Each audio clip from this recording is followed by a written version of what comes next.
क्षण कर्म चेतन बंधकारु कर्म के अवसान का, कह कर स्वरूप यथार्थ जग का जो किया उपकार है, उसके लिए जिन वाणी माँ को वंदना शत बार है, वंदना शत बार है, वंदना शत बार है।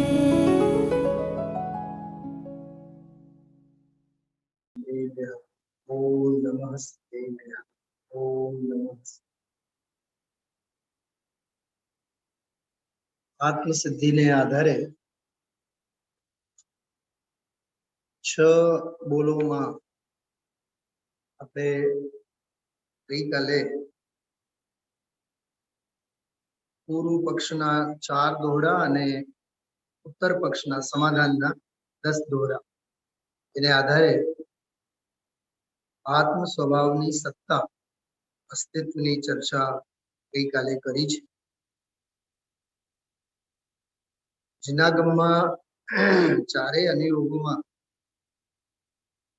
ખાસ કરીને આપણે દ્રવ્યાન યોગની વાત કરીએ, સમયસાર જેવા ગ્રંથો કોઈ ગાથા અને કોઈ પ્રકરણ એવો નથી જેમાં આત્માની સત્તા સિદ્ધ ન કરે।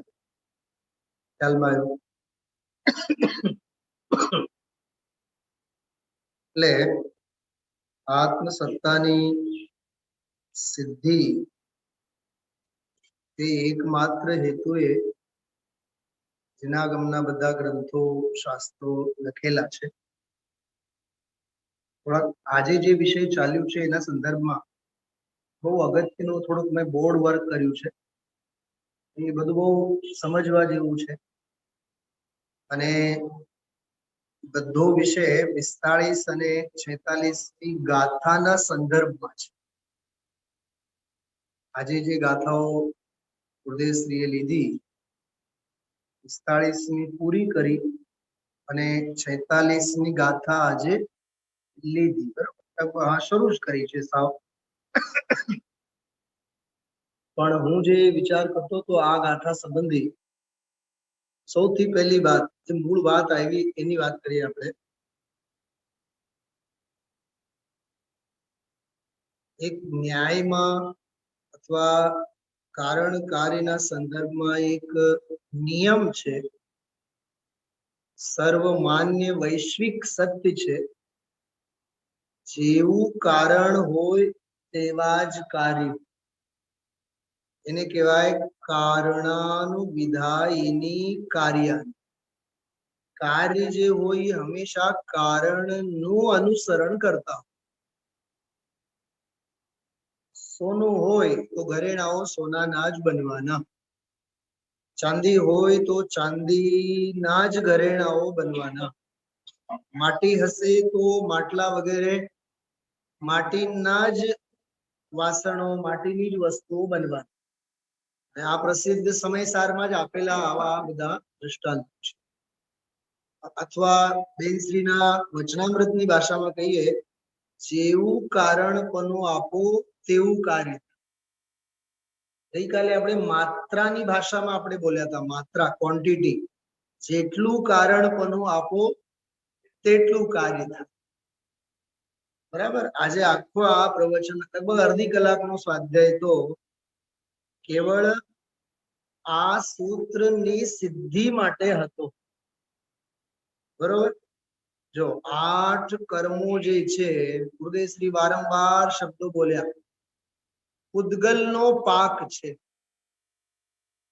પાક એટલે તો ફસલ, રિઝલ્ટની વાત છે, પણ એ જે કઈ સુખ દુઃખના બહારના બધા સંયોગો મળે છે, નો કર્મરૂપ સંયોગ બાહ્યના હોય, ધન વૈભવ વગેરે, અથવા નિકટવર્તી શરીર હોય, બધા કર્મના ફળ છે, કર્મકૃત ફળ છે, બરોબર? તેમાં કારણ અને કાર્યનો નિયમ આપણે સમજવા જેવું છે। હું હમણાં થોડાક અંશ વાંચીને પણ બતાવીશ મૂળમાં। ગુરુદેવશ્રીએ એમાં એક જગ્યાએ બોલે એવું ઘણી વખત છે ને હૃદયશ્રીનો પોતાનું જે વિશેષ મંથન હોય એ મંથન પણ વાગોળવા જેવું હોય છે, આપણને ધ્યાને લેવા જેવું હોય છે. એક જગ્યાએ આજે હૃદયશ્રી એવું બોલ્યા, ઊભી તો એ છે, અહીંથી વાક્ય શરૂ કર્યું, ઊભી તો એ છે કે દુઃખ કર્મમાં નથી, દુઃખ પ્રતિકૂળ સંયોગમાં નથી, દુઃખ શરીરમાં નથી. જો એ પકડાનું હોય તો સમજજો, એ પછી ગ્રંથ કાઢીશ ત્યારે હું તમને વાંચીને બતાવીશ. રવિન્દ્રભાઈ પંડિતજીનું એક વાક્ય ઘણી વખત હું અહીંથી યાદ કરું છું, દુઃખ શરીરમાં રોગ છે, એ રોગનું દુઃખ નથી. બેન ચંદનબેન શું કીધું? દુઃખ રોગનું નથી, દુઃખ રાગનું છે. રોગ તો શરીરમાં છે ને રાગ તો સમજાય છે, અશુદ્ધ પર્યાયનું નામ છે, ખ્યાલમાં આવે છે. આ બહુ માર્મિક ચર્ચા છે, માર્મિક વાત છે. કર્મને શા માટે દોષ દેવા આપણે? મને આ સાંભળતો મને પૂજાની પંક્તિ યાદ આવે, જડ કર્મ ઘુમાતા હૈ મુझको, યહ મિથ્યા ભ્રાંતિ રહી મેરી. માન્યતા એવી જ છે ને. અને આપણે ગમે તેટલા સમય સાર વાંચીએ ને તોય હંમેશા સૂતા જાગતા ઉઠતા આપણા મોઢામાંથી એવા શબ્દો સહેજે નીકળે. સાહેબ કેવા સહેજે નીકળે ખબર છે? તત્વ વિરુદ્ધ છે. નહીં તો પૂર્વના પુણ્ય કર્યા છે ને એટલે દીકરો બહુ હારો પાક્યો છે. એટલે આ ગાથાઓમાં જે વિપરીતતાનું પોસ્ટમોર્ટમ ચાલે છે એ જ ધારા આપણા અભિપ્રાયમાં અનાદિકાળથી ચાલે છે. હા, ગઈકાલે અને પરમ દિવસે ગુરુદેવશ્રી કઈ ઓછા નહોતા બોલે. શરીર સાથ આપે તો આપણે ધર્મ કરીએ ને. બોલો આપણે બોલીએ છીએ કે નહીં? આવું આપણે પૂછ્યું કે કાં ચલાબેન તમે હમણાં 8-15 દિવસથી મંદિરે દેખાતા નથી? સાહેબ તમે તો જાણો જ છો કર્મના કેવા લોચા હોય. સાંભળવાનું છે આને દ્રવ્યાનીઓ, અને વાગોળવાનું છે બોલો કર્ણાનીઓ. વાગોળવાનું તો છે આને કર્ણાનીઓ જ. આ કર્મને લીધે આમ થયું, આ કર્મને લીધે આમ થયું. કલકત્તામાં દેવેશભાઈ ઘરે સવાર સાંજ કલાક 1.5 કલાક અમે બેસતા, પછી આમ ડાયરીમાં લખેલી વગેરે ભક્તિઓ, જુદા જુદા પદો વગેરે બોલતા. 3-4 જણા અમે લોકો બેસી. તો એમના શ્રીમતી પ્રજ્ઞાબેન નામ છે, દુર્ગના છે, બહુ રસિયા છે. તો આમ બહુ અભ્યાસ. મને કે સાહેબ તમારો કેવો પુણ્યનો ઉદય, કેમ તમારો સુસ્વર નામ કર્મનો ઉદય છે. અમને તો કઈ છે જ નહીં, તમે ગાઈ ન શકીએ.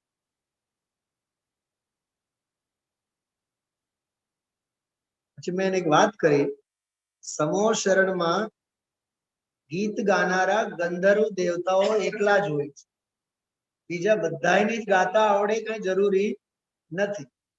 ભક્તિ ભાવ સાથે, ભક્તિ ભાવને માટે ગાવું કે નહીં ગાવું એની સાથે શું નિષ્પત છે? સૌથી પહેલા તો આજના પ્રવચનને આધારે આપણે નક્કી કરીએ, ગાતા આવડે છે એ પૂતગલનો ફળ છે, એ પૂતગલનો પાક છે. ભાષા વર્ગના કોની રચના છે? ખ્યાલમાં આવ્યું? કાલે જ મેં ઝલક આપ સૌને આપી છે. 50 થી 55 નંબરની ગાથા આવશે. એમાં 29 ભાવોની લિસ્ટ, વર્ણ, ગંધ, રસ, સ્પર્શ, શબ્દ, રૂપ, ગુણસ્થાન, માર્ગના સ્થાન, સંયમ લબ્ધિના સ્થાન, અધ્યાત્મ સ્થાન, વર્ગ, વર્ગણા, આ બધા 29 ભાવો ઉદ્ગલ સ્વભાવી જ છે. આ બોર્ડમાં અહીંયા 4 શબ્દો મેં લખ્યા છે છેલ્લે છેલ્લે, ત્યારે યાદ આવ્યા. થોડુંક ધ્યાન હોય ન હોય. એક શબ્દ લખેલો છે પૌદ્ગલિક, પૌ લખેલું છે શોર્ટમાં, પછી મીંડું પૂર્ણ વિરામ મૂક્યું છે, પૌદ્ગલિક. બરાબર.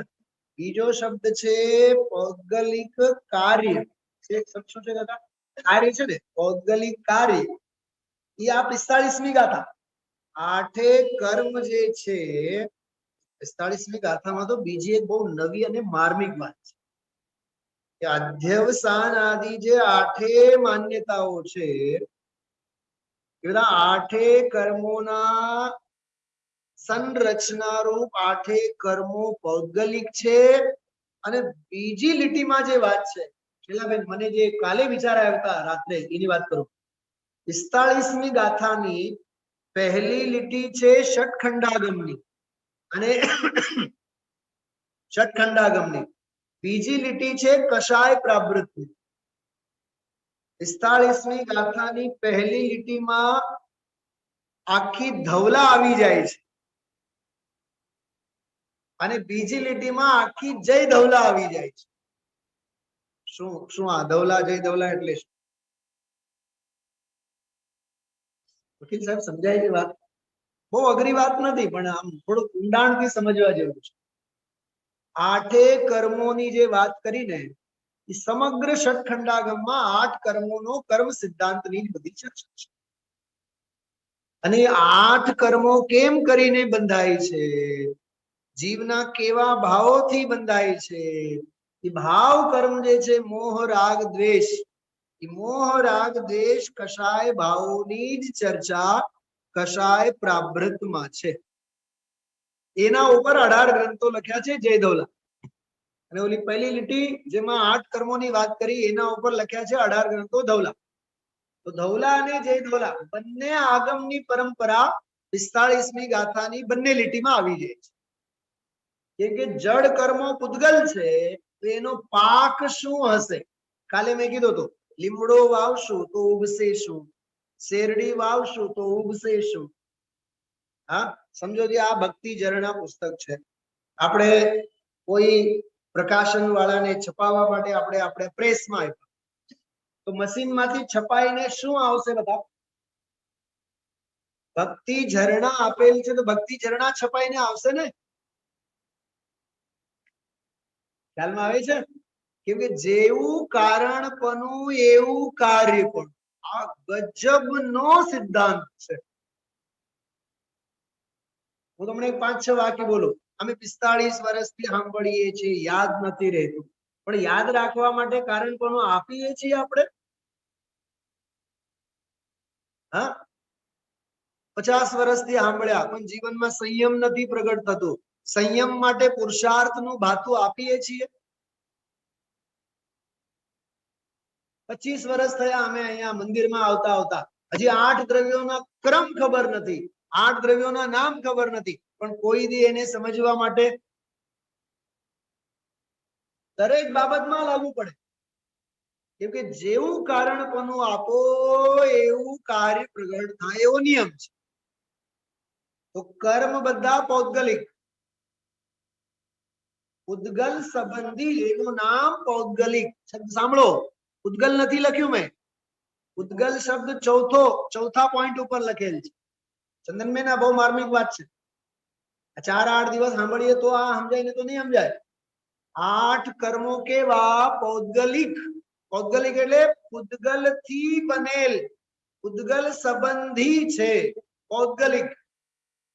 જો આ સમજો, આ મારી પાસે શિક્ષણ પ્રશિક્ષણ પત્રિકા છે, બરોબર? આમાં એક શબ્દ લખેલું છે સામયિક, ઉપર એક શબ્દ લખેલું છે માધ્યમિક.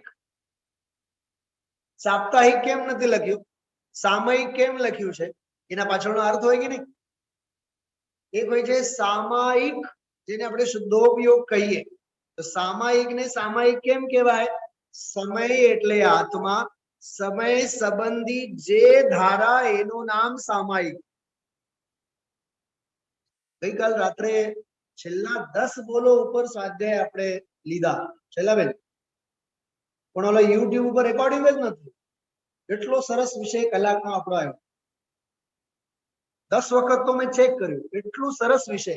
શુદ્ધોપયોગનો આખો છણાવટ બહુ જોરદાર આવ્યો. ઉપયોગ તો ઉપયોગ છે. ચંદનબેન, જીનવાણીમાં ક્યાંય કોઈ શુદ્ધોપયોગ નામ છે? ઉપયોગ તો ઉપયોગ છે, પણ એ ઉપયોગ પાપ ભાવો સાથે ભળેલ છે તો એનું નામ અશુભોપયોગ. પ્રશસ્ત પરિણામો સાથે ભળેલ હોય તો એનું નામ શુભોપયોગ અને શુદ્ધ સ્વભાવ સાથે ભળેલો છે તો એનું નામ શુદ્ધોપયોગ. શુદ્ધોપયોગ એટલે જ્ઞાન અને દર્શન ચૈતન્યનો વ્યાપાર શુદ્ધ સ્વભાવમાં લાગેલો હોવું એનું નામ શુદ્ધોપયોગ. આટલી જ વ્યાખ્યા છે શુદ્ધોપયોગની.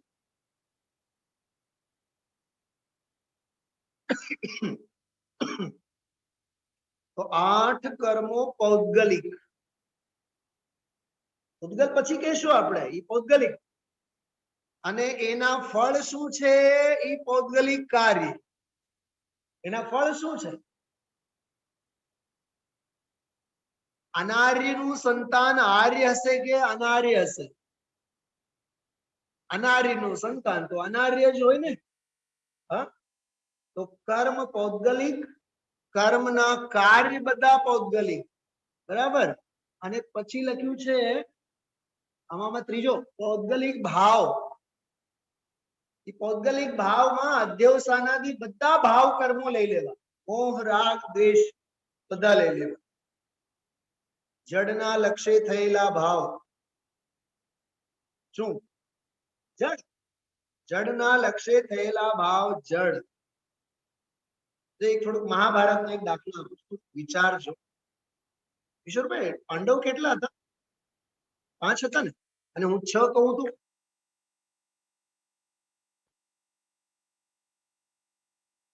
તમે માનવાના નથી અને દુનિયા નહીં માને, પણ હું તમને સિદ્ધ કરીને બતાવીશ. પાંડવો 5 નહોતા, 6 હતા.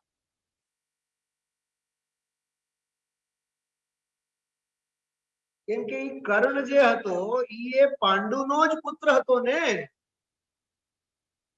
પણ આગમની મર્યાદા શું કહે છે? સામાજિક પરિવેશમાં વિવાહ પહેલા જન્મેલો હતો નહીં. વિવાહબદ્ધ એટલે કે લગ્ન ગ્રંથિમાં બંધાતા પહેલાનો હતો નહીં. એટલે ન સમાજ માને ન શાસ્ત્રો માને. મહાભારતના મહાકાવ્યમાં, વ્યાસ ઋષિના મહાકાવ્યમાં ક્યાંય એનો ઉલ્લેખ નથી કે આ પાંડુનો પુત્ર છે. પણ છે તો ખરો એ પાંડુનો જ પુત્ર. કુંતીનો જ પુત્ર છે કે નહીં? કુંતીનો જ જાયો છે કે નહીં? તો એ કુંતીના પુત્રો કયા ઓળખાય છે? 5. એમ અધ્યાત્મ એમ કહે છે રાગાદી ભાવો બધા આત્માના જ જાયેલા છે. આત્માના જ જાયા છે, શુદ્ધાત્માના નહીં. હા, આ થોડુંક બહુ નાજુક બધી બાબતો છે. આત્માના જાયા ભાવો છે, શુદ્ધાત્માના નહીં.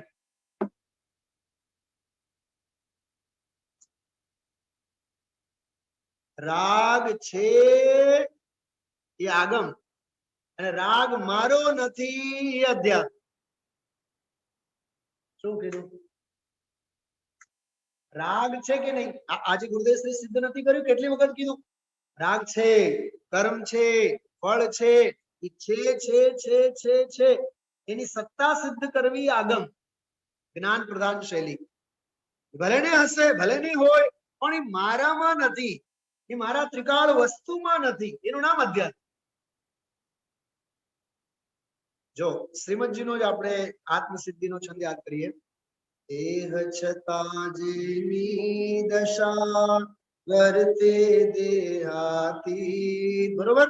હવે આપણે કૃપાળુ દેવને સવાલ કરી, સાહેબ તમે તો કીધું, શું કીધું?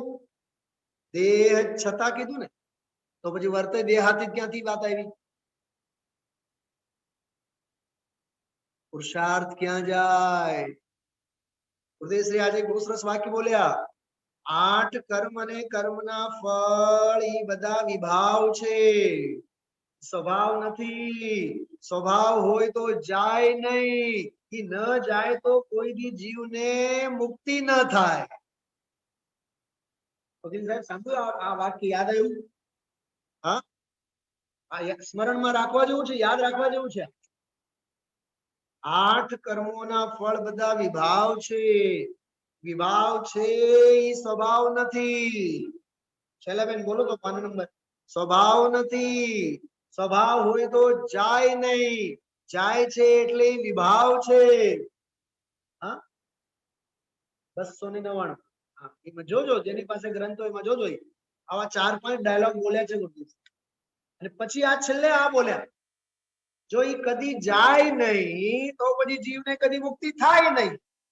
અને અનંતા જીવોને મુક્તિ થાય છે. હવે આપણે વિચારવાનું, અનંતા જીવો ને મુક્તિ થાય છે એનો અર્થ આ વિભાવ ભાવ જાય છે. વિભાવ ભાવ જાય છે એટલે એ સ્વભાવ નથી. થોડું લખ્યું, ઘણું કરીને જાણજો. સાહેબ, આવું આ મંથનનો વિષય છે. હા, બહુ ભેદ જ્ઞાનની પરાકાષ્ઠા, બધું કાઢી કાઢીને તો હું ક્યાં સુધી તમને કહું. અજીવ તત્વની વાત કરી, અધિકાર કયો ચાલે છે? જીવ જ. અજીવ તત્વની વાત કરી, સાથે ને સાથે સૌથી પહેલા પછી આશ્રવ તત્વની વાત કરી, અને પછી કીધું કે આત્મ તત્વ, જ્ઞાયક તત્વ. આ ત્રણમાં જ આખો મોક્ષ માર્ગ સામેલ છે. તો જે 8 કર્મો છે, 8 કર્મના ફળ છે. હવે ફળની જયારે વાત આવી ને, ગાથામાં જે મૂળ કીધું છે એમાં એવું લખ્યું છે, 8 કર્મોના ફળ તો દુઃખ જ છે. થોડીક વાત સાંભળો, બહુ ગંભીર વાત કરું છું. ચક્રવર્તીને ચક્રવર્તીનો જે કઈ 6 ખંડનો જે સંયોગ મળેલ છે, બોલે દુઃખ છે કે નહીં? પરિગ્રહ પૈસા શું છે બતાવો. હાલો, અહીંથી વાત કરીએ. પૈસા શું છે? કરોડો પૈસા બેંક બેલેન્સ. હિંમત નહીં થાય આપણી બોલવાની. કર્મનું ફળ છે કે નહીં? અને ચરણાની યોગની ભાષામાં, પરિગ્રહની ભાષામાં બાહ્ય પરિગ્રહ ધન છે કે નહીં? અને બાહ્ય ધન જેને પરિગ્રહ કીધું એ પાપ છે કે નહીં? કે 5 પાપમાં બહિરંગ પરિગ્રહમાં ધન આવે કે નહીં? પણ આપણને કોઈ દી વિચાર આવે છે કે પાપ છે? મળેલા પૈસા ઈ પૈસા તો દેખાય છે, પુણ્યનો ઉદય તો દેખાય છે, પણ જીનવાનીની આંખે જો તો તને દેખાશે ઈ પરિગ્રહ, ઈ પાપ છે. અને એને લક્ષે તને વૈરાગી નહીં થાય, એને લક્ષે તો અભિમાન વધે થાય. આવું અદ્ભુત વિષય છે. હા, તો 45મી ગાથામાં એટલું જ. ઉપર જો 3 મેં શબ્દો લખ્યા, કર્મ, કર્મ ફળ અને પછી દુઃખ. એ આ દુઃખ મેં માટે લખ્યું, ગાથામાં શબ્દ છે.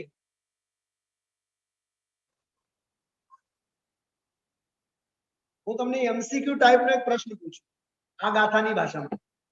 મનુષ્ય ગતિનું મળવું છે, ખાલી જગ્યા, સુખની વાત છે, દુઃખની વાત છે, મહાભાગ્યની વાત છે, અહોભાગ્યની વાત છે. આ ગાથાની ભાષામાં બોલો તો.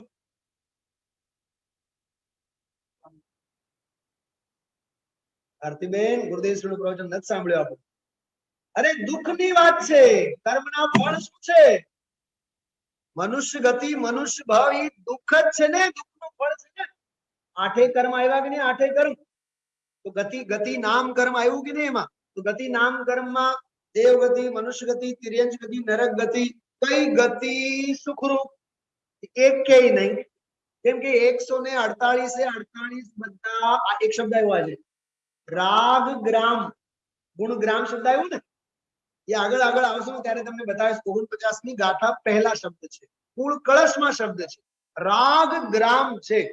આખું જળનું ગામડું છે. 148 ના પાક. ગતિ, જાતિ, શરીર, આંગોપાંગ, ગમે તેનું તમે નામ લો, એ બધા કર્મના ફળ છે.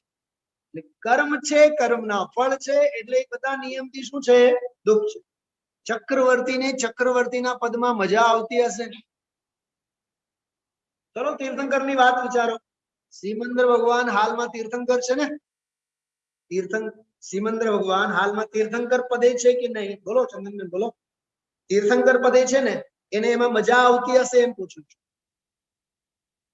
મજા આવતી હશે કે ઈ છૂટે એને માટે અનંત પુરુષાર્થ ચાલુ હશે? ચાલુ છે ને અનંત પુરુષાર્થ. ઘાતિયા તો ગયા, ઘાતિયા તો ગયા. બાકીના જે શેષ અઘાતિયા છે પળે પળે એના અભાવને માટે પુરુષાર્થ ચાલુ છે કે નહીં, એનો અર્થ જ થયો એ જે તીર્થંકર પદ મળ્યું છે ને એ દુઃખ છે. ગુરુદેવ શ્રી તો હજારો વખત કહે છે જે ભાવે તીર્થંકર ગોત્ર બંધાય, બધું ઝેરના ઝાડ છે, મોક્ષ અધિકારમાં શબ્દો છે બધા. તો ઓકે, આટલી વાત સમજાણી. 45મી ગાથા કર્મ છે, કર્મ ફળ છે અને દુઃખ છે. 72 અને 73મી ગાથાના 3 બોલ ગુરુદેવશ્રી આજે બોલ્યા હતા. એ વિપરીત સ્વભાવ છે, જળ ભાવે છે, આત્મા તો ચૈતન્ય ભાવે છે. એ દુઃખરૂપ છે, ચૈતન્ય સ્વભાવ ભગવાન આત્મા સુખરૂપ છે અને એ બધા દુઃખના જ કારણ છે અને ભગવાન આત્મા તો સુખનું કારણ છે. ભગવાન આત્મા, ભગવાન આત્મા, ભગવાન આત્મા 3 વખત બોલ્યા છે.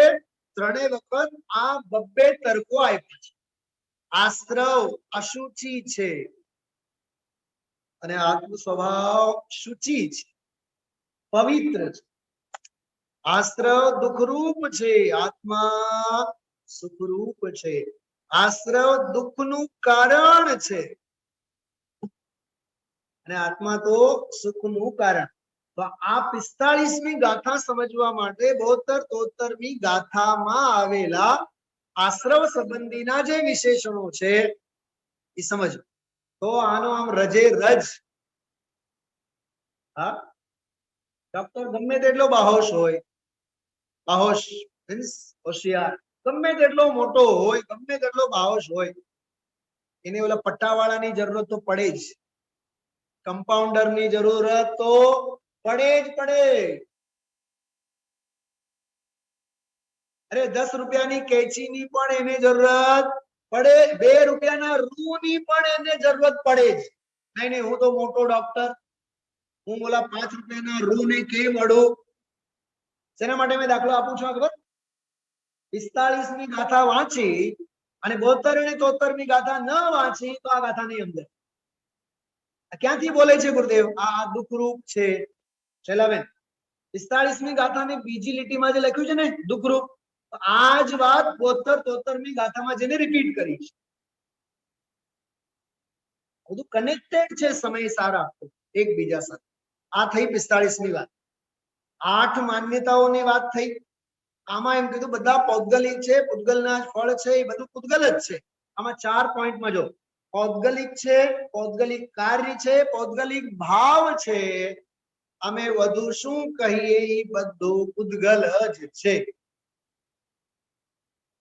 પાકિસ્તાનમાં કયો દ્રવ્ય ક્ષેત્ર કાળ ભાવ હિન્દુસ્તાનનો? શું કીધું? પાકિસ્તાનમાં કયો દ્રવ્ય ક્ષેત્ર કાળ ભાવ હિન્દુસ્તાનનો? બિલકુલ નહીં. હા, જડનો કયો દ્રવ્ય ક્ષેત્ર કાળ ભાવ ચેતનનો અને ચેતનમાં કયો દ્રવ્ય ક્ષેત્ર કાળ ભાવ જીવનો? નહીં, જડ ભાવે જડ ભાવે જડ પરિણમે, ચેતન ચેતન માહી. શૈલાબેન, ભેદ વિજ્ઞાન આટલો જ છે. ઇષ્ટોપદેશ છેલ્લી ગાથા એમાં લખ્યું છે જીવોન્ય પૂતગલાશ્ચાન્ય, જીવ જુદા પૂતગલ જુદા, યહી તત્વ કો સાર. ત્યાં જીવ જીવ અધિકાર એટલું જ ભેદ જ્ઞાન છે, એ સિવાય બીજો કોઈ ભેદ જ્ઞાન નથી. ભેદ જ્ઞાન આવડું છે, મોહ આવડું છે. શું કીધું? ભેદ જ્ઞાન તો આવડું છે. નથી આ વકીલો સાહેબ, તમારા ઓલા વકીલના બધા શું કહેવાય ધારા ધોરણો, ધારા, હા, એ ધારા ઓલા બધા નથી વકીલ તમારા ઓફિસમાં થોડા મોટા મોટા પોથાઓ હોય બધા. હા, આ 2 જણા બાજા, આ જમીન મારી, આ જમીન મારી, આ મારા બાપ દાદાની છે ને અમે લોકો અહીંયાથી ભાડેથી રહીએ. હવે આનો સમાધાન કેવડું છે આવડું કરશે, બસ તું માની જા, વાત પૂરી. પણ એની રામાયણ અને મહાભારત કથા સમજાય છે? 4 અનિયોગ અને હજારો ગ્રંથોમાં સમસ્યા લાંબી હોય, સમાધાન કોટી વર્ષનું સ્વપ્ન પણ જબ જાગૃત થતા સમાય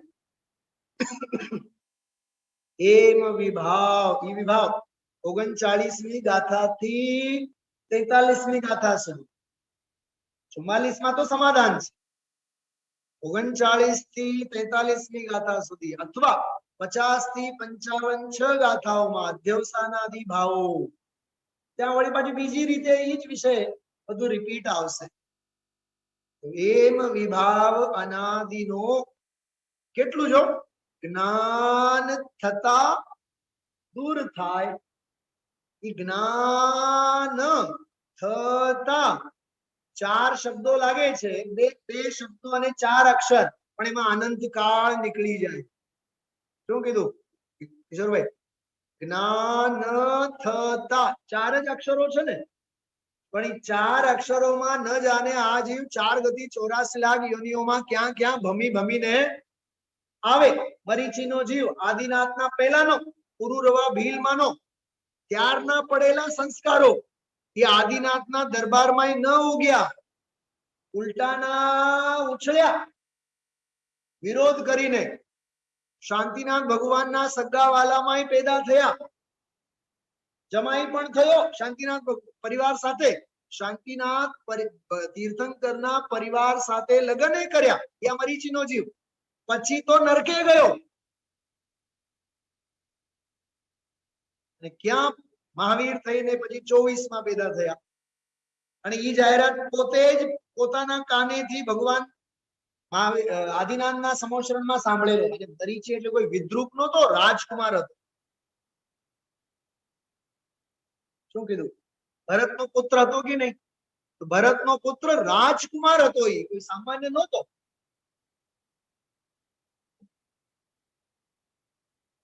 એટલે બધા રાજકુમારોની શાન ઠેકાણે જ હોય જરૂરી નથી.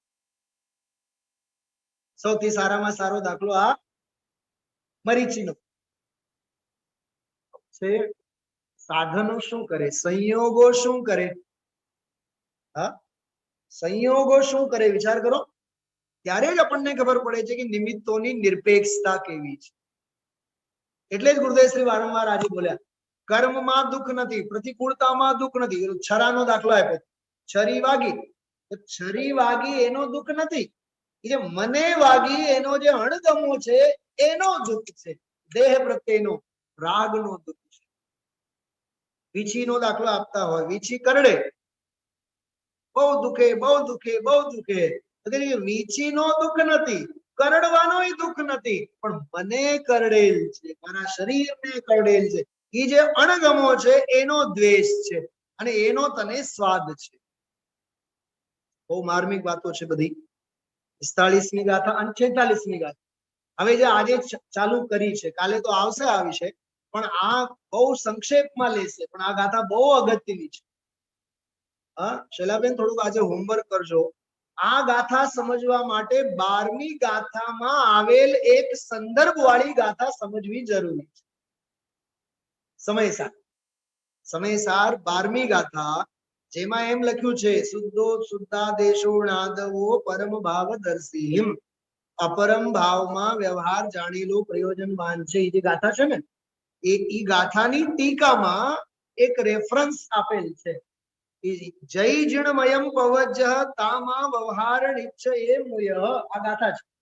આનો હિન્દીમાં હું વાંચું છું. આચાર્ય કહે છે કે હે ભક્તજીઓ, જો તમે જીન મતનું પ્રવર્તન કરવા માંગતા હો તો વ્યવહાર અને નિશ્ચય બંને નયોને નહીં છોડો, નહીં મૂકો. કેમ?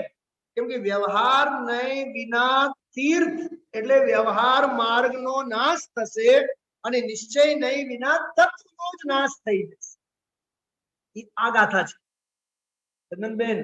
આ 12મી ગાથાની, આ ગાથાની ચશ્માથી આપણે જોઈએ તો આ ગાથાનો સંદર્ભ ખ્યાલમાં. આજે કાંઈ એકેય વસ્તુની ચર્ચા આજે આવી નથી. 2 મિનિટમાં ગાથા ગુરુદેવશ્રી બોલી ગયા છે છેલ્લે, કાલે આવશે, પણ બહુ માર્મિક ગાથા છે. તો એનો જે હાર્દ છે મેં લખેલ છે. જો સૌથી પહેલા ઉપર શું લખ્યું છે? હા, વ્યવહાર. હા, વ્યવહાર અને એક મિનિટ, જો હા, વ્યવહારની પ્રસિદ્ધિ એમ લખેલ છે. એ વ્યવહારની પ્રસિદ્ધિ કરનારી ગાથા છે. કેમ કે ગાથામાં લખ્યું, ગાથાની ઉત્થાનિકામાં જો એ બધા પૌદ્ગલિક ભાવો છે તો પછી શાસ્ત્રોમાં એની ચર્ચા શા માટે એનું કથન છે? તો એ વ્યવહાર નયથી એમ કરીને બતાવ્યા. તો વ્યવહાર નયની પ્રસિદ્ધિ માટે. પણ એમાં બે મર્મ છે એમાં ભરેલા. એક લખ્યું છે જો તીર્થ પ્રવર્તન, વ્યવહારનું તીર્થ પ્રવર્તન, અને બીજો પોઈન્ટ લખ્યું છે અસદભૂત વ્યવહાર નય. બરોબર? ખરેખર તો આમાં બે નયોની વ્યાખ્યાઓ છે. ગાથાની ટીકામાં કાલે આવશે. વ્યવહારને આમ કેમ કહે છે કે એકેન્દ્રી, બે ઇન્દ્રી, કીડા મકોડા બધા જીવ છે કે નહીં? શરીર જીવ નથી, પણ ઈ પોતે અંદરમાં અંતરાત્મા વિરાજેલો જીવ છે કે નહીં? જો ઈ એકેન્દ્રી, બે ઇન્દ્રિય આદિ જીવ છે, એવો વ્યવહાર જો કરવામાં નહીં આવે તો જેમ રાખને મસળવાથી હિંસા ન થાય એ ઓલા કીડા મકોડાને પણ તમે મારી નાખો તો જીવ ન થવો, હિંસા ન થવી જોઈએ ને. એટલે અસદભૂત વ્યવહાર નયની સ્થાપના આ ગાથામાં કરવામાં આવી. શરીરને જીવ કહેવામાં આવ્યું, એકેન્દ્રી, બે ઇન્દ્રિય આ બધા જીવોને. અને બીજો સદભૂત વ્યવહાર નય. સદભૂત વ્યવહાર નયમાં ભાવ કર્મ, રાગાદી ભાવ કર્મો એ બધા અધ્યોસાન આદિ જીવની પર્યાયમાં છે, એક સમયની ભૂલમાં છે, જ્યાં તારી ભૂલે એ ઊભી છે અને તારા પુરુષાર્થે એ બધા ટળશે. સદભૂત વ્યવહાર નયની અપેક્ષા. આ બહુ માર્મિક પ્રકરણ છે, યાદ રાખજો. બરાબર? એના માટે જોતું હોય તો આ સમયસાર અનુશીલન વાંચજો. પીપીટી ફાઈલ ઓલે પીડીએફ તમે ડાઉનલોડ કરો, વાંચવા જેવું છે. અને બીજું કાંઈ નહીં, સમયસાર મૂળ ગ્રંથમાં જે આ ગાથાની ટીકા છે, 46મી ગાથાની જે ટીકા જયચંદજી છાવડા સાહેબની છે, એમાં ઈ બંને વાતો તરફ આપણને ધ્યાન આકર્ષિત કરેલું છે. જો હું વાંચું છું આમાં ભાવાર્થ. परमार्थ नहीं तो जीव को शरीर तथा राग देश मोह से भिन्न कहता है. यदि इसी का एकांत ग्रहण किया जाए, तो एकांत आने ग्रहण કરવામાં આવે તો શરીર, નંબર 1 શરીર અને રાગ દેશ મોહ બે થયા. शरीर અને राग देश में मोह उद्गल में सिद्ध होंगे, फिर उद्गल का घात करने से हिंसा नहीं होगी तथा राग देश से बंध भी नहीं होगा. इस प्रकार परमार्थ से संसार मोक्ष दोनों का अभाव होगा. न सिद्धि थसे संसारनी અને ન સિદ્ધિ થશે મોક્ષની, मोक्ष मार्ग नहीं. एकांत से यही ठहरेगा, किंतु ऐसा एकांत रूप वस्तु का स्वरूप नहीं है. जो આમાં એક વાક્ય છે બહુ સરસ. અવસ્તુનો શ્રદ્ધાન અને અવસ્તુનું જ્ઞાન અને અવસ્તુનું આચરણ પણ અવસ્તુ રૂપ જ હોય છે. શું કીધું?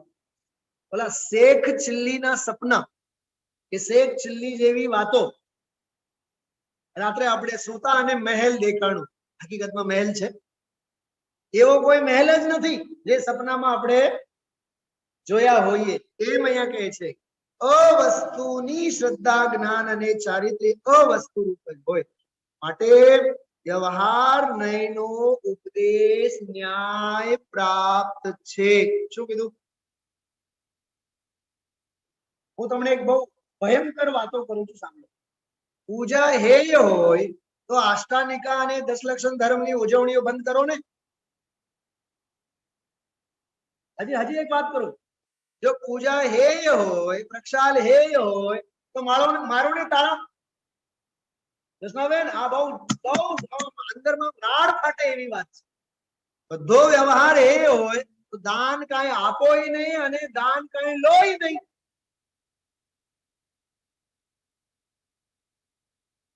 છે ને? આપણને ભય લાગે ને? તો દયા, દાન, વ્રત, સંયમ, પૂજા, તીર્થ યાત્રા, પ્રતિક્રમણ આ બધું વ્યવહાર એ વ્યવહાર છે કે નહીં? હોય કે નહીં? હા, એટલે જો પ્રવચન સારમાં મારું ધ્યાન ગયું, બે લીટી. ચરણાન યોગ સૂચક ચુલિકાનો મંગલાચરણ છે. ચરણાનુસારી દ્રવ્યમ અને દ્રવ્યાનુસારી ચરણ. હા, ગુજરાત છે આપણો, બરોબર? તો દુલ્હન શું સલવાર કુર્તા પહેરશે કે શું પહેરશે? લગ્નની વિધિમાં જનરલી સમગ્ર ભારત વર્ષની વાત પૂછું છું, લગ્નમાં દુલ્હન પાનેતર જ પહેરશે ને? તો સાડી પહેરે તો નહીં હાલે? હાલે ને, પણ લગ્નનો પ્રસંગ હોય તો વ્યવહારે ગંધર્વ વિવાહ તો દુલ્હા અને દુલ્હન પહેલેથી જ કરી લીધા છે સમજો, પણ ફેરા કેટલા લેવા પડશે સાહેબ? 4 તો લેવા જ પડશે કે નહીં? ને અમે તો એક લેશું તો હાલશે? નહીં હાલે, વ્યવહારે નહીં હાલે, તારે 4 ફેરા લેવા જ પડશે. કેટલું પર્ટિક્યુલર વ્યવહાર હોય છે. સદભૂત વ્યવહાર નહીંનો વિવેક અને અસદભૂત વ્યવહાર નહીંનો વિવેક. શૈલાબેન, આખો પ્રથમાન યોગ, આખો ચરણાન યોગ અને આખો કરણાન યોગ એ આ 46મી ગાથામાં આવેલ તીર્થ પ્રવર્તન રૂપ વ્યવહારની સ્થાપના ઉપર ઊભું છે. નહીં તો પ્રથમાન યોગનો લોપ થઈ જાય, કરણાન યોગનો લોપ થઈ જાય. કાં જીનવાણીમાં રાત્રિ ભોજનનો ત્યાગ વાંચો 46મી ગાથા. કાં અભક્ષનો ત્યાગ વાંચો 46મી ગાથા. આપણા જીવનમાંનો દરેક સરળ અને સહજ અને ચરણાન યોગનો વ્યવહાર આ 46મી ગાથાને આધારે છે. આટલો ગજબનો વિષય છે. ચરણાનુસારી દ્રવ્યમ અને દ્રવ્યાનુસારી ચરણમ. સાહેબ, એ બહુ ગંભીર વાત નથી, આમ સમજાય તો 1 સેકન્ડમાં સમજાય જાય. અંદરનો જે જાતનો પરમાર્થ હોય એનો વ્યવહાર પણ એવો જ હોવો જોઈએ, અને જેવો વ્યવહાર હોય એના લેવલનો જ અંદરમાં પરમાર્થ હોય. હા, તમે 10 કરોડનો હીરો ખરીદો, ડાયમંડ ખરીદી લઈ આવો, એનું પેકિંગ કેવો હોય?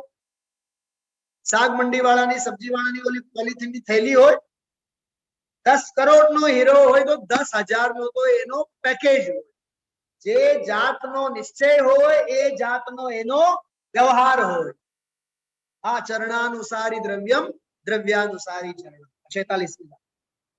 આવું આ 45 અને 46મી ગાથા. અને હજી સાંભળો, 1 જ સેકન્ડ.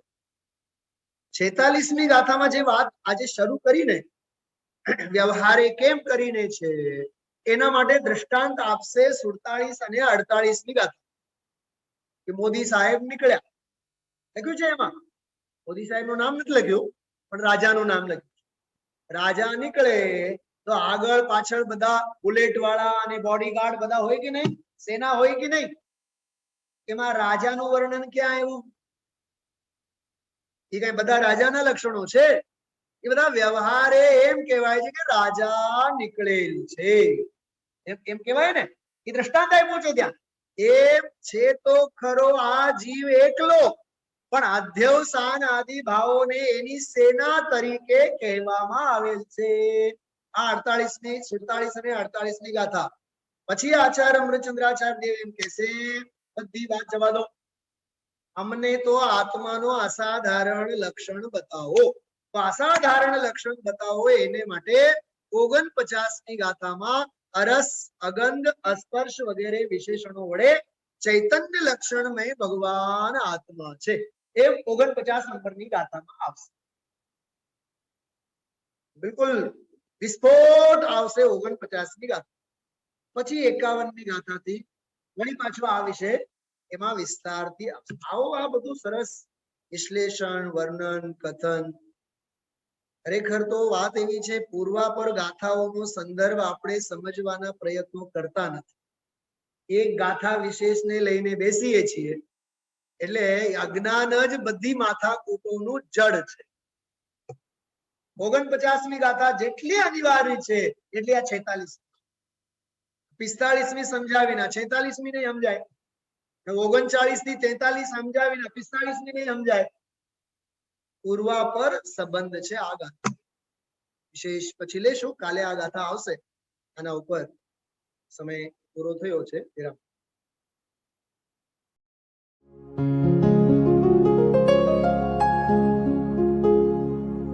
निज निधि निज में बताए यह अनंत उपकार है, उसके लिए जिन वाणी माँ को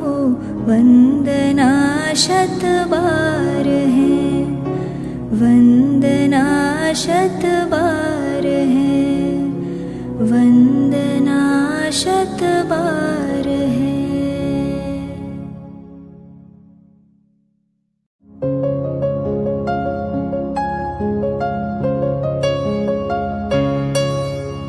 हे जिनवाणी भारती तो ही जपो दिन रैन, जो तेरी शरणा गहे सो पावे सुख चैन। जावाणी के ज्ञान ते सूझे लोकालोक, सोवाणी मस्तक नवो सदा देत हो ढोक।